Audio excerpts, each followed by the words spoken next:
All right, so the Raiders made two moves today that are actually kind of getting a lot of buzz in the media. Cutting Alex Leatherwood and, of course, trading cornerback Trayvon Mullen. And I think with Leatherwood, it's getting a lot of buzz in the media because, the Raiders are kind of just showing that, their draft picks have been, pretty laughable in the first round in the past couple of years. Before I get into Leatherwood, 2018, both of the picks in the first round, PJ Hall and Arden Key, they're gone. They're both cut. Next, of course, 2019 was like the one pretty good year. We got Josh Jacobs, Abram, and they both declined, though, the 5th-year option. And then Trayvon Mullen was the second-round pick that year, and he was, of course, traded today to the Cardinals. 2020, Henry Ruggs III, we all know what happened to him. Damon Arnett, we all know what happened to him. Both of them are gone. Lynn Bowden was traded, Brian Edwards was traded, and Tanner Muse was released, and those were all the first-round and third-round picks that year.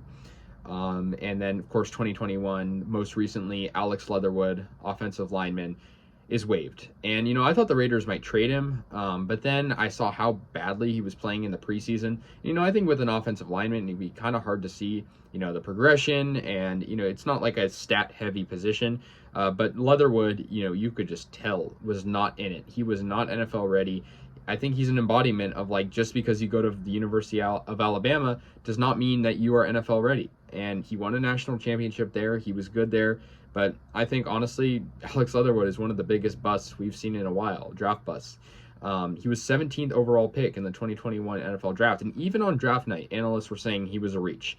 And so, for that to be said, and then, of course, now being cut, I think Ziegler is wasting no time, trying to fix the mistakes that Mike Mayock and crew made. And, I mean, that's pretty obvious with some of these recent moves. Leatherwood, obviously, in his rookie season was not, having a good year. He was ranked 80 out of 82 on guards. And, he was, definitely a guy that we were expecting a bigger year from this year. But, of course, this preseason, he moved to right tackle, and that was sort of an experiment. It didn't get any better.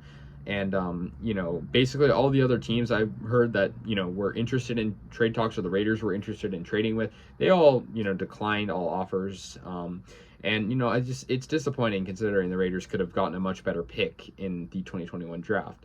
He was, ranked by many as a second or third round draft pick. So I'm very confused on why they drafted him, but that's over a year ago. Looking at that, it's just very depressing. And, like, when I say Alex Leatherwood wasn't good, he could not block. He was just not NFL ready. He could not block. He allowed, runs that would have been big runs to just be smaller runs during this preseason, and, sack and QB pressures. And it was bad.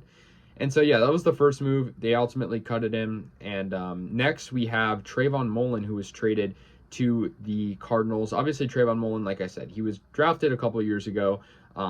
2020 was like his, the year that he was sort of like supposed to break out. And my biggest issue with Trayvon Mullen was he was always committing a lot of penalties, and, like, he was always like one step away from a big play. And I think that's sort of the reason why he got a lot of penalties, because when you're one step away from a big move, you're like gonna, make up for it in some way. And he would sometimes make up for it by interfering and, holding and whatnot. And so I just remember that game against the Chargers in 2020 when he got, he ultimately kind of cost us the game with penalties. Now, we basically got nothing for him, so I kind of wish we got more. I think the Cardinals kind of won this trade. It was a conditional draft pick. It's a 7th-round pick that I believe could be a 6th. That's the condition. But I think the thing with him was he was sort of going to be a depth guy, and, with the money that he was probably going to demand in the future, it just wasn't worth it. Rock Yassin is probably going to be the starter, and, we have good depth there. That we don't, I mean, I guess I say good depth as in, like, quantity of players. We don't know about the quality of players. We have Anthony Averett and then Amik Robertson. And then, of course, Nate Hobbs, who had a very good season last year. So we don't really know how good that'll be. That's sort of our big question mark, is the secondary. But I think the thing with Mullen was, like, he wasn't probably going to start. And I think, he had good moments. I just feel like he's, not quite there in our regime. I think, the Raiders are probably, they definitely know what they're doing. They have a new regime here that is looking to make change. And if they're going to trade a guy, I mean, I kind of wish they got more, but, they had to do what they had to do. So, 2 interesting moves. Let me know your thoughts. I'll see you guys later. And, go Raiders.